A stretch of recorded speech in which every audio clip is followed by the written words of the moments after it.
What's up guys, I'm Zain and today I'm going to show you how to add fonts in Adobe Illustrator. Now this method that I'm going to use is actually working on any one of Adobe programs. So it will work on Illustrator, Photoshop, Premiere, InDesign, and whatever software that you are using from Adobe. So for sorry, I'm just having a small issue using Illustrator, so I'm gonna use Photoshop for now. And don't worry, it has the same steps. So now let's try to open the Adobe program. Then I'm gonna choose the text tool, and now I'm gonna type London for example. Then I'm gonna change its color, and now here as you can see, I have this font.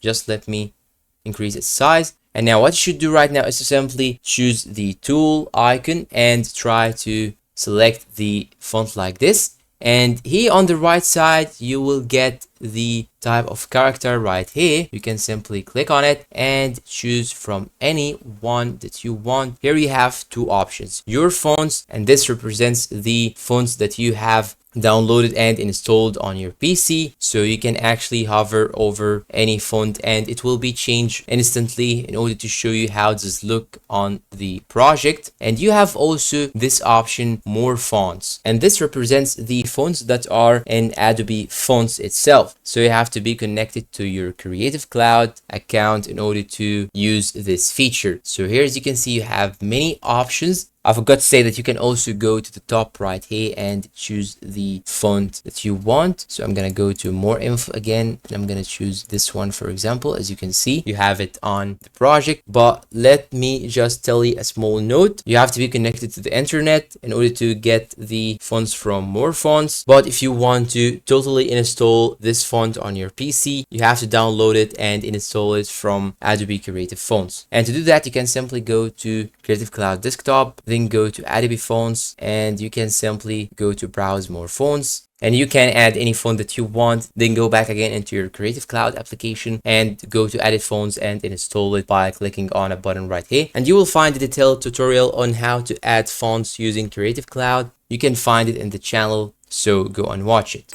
And that's all for today. If you find this video helpful, please don't forget to support us with like, subscribe, comment, share, and see you in a new video.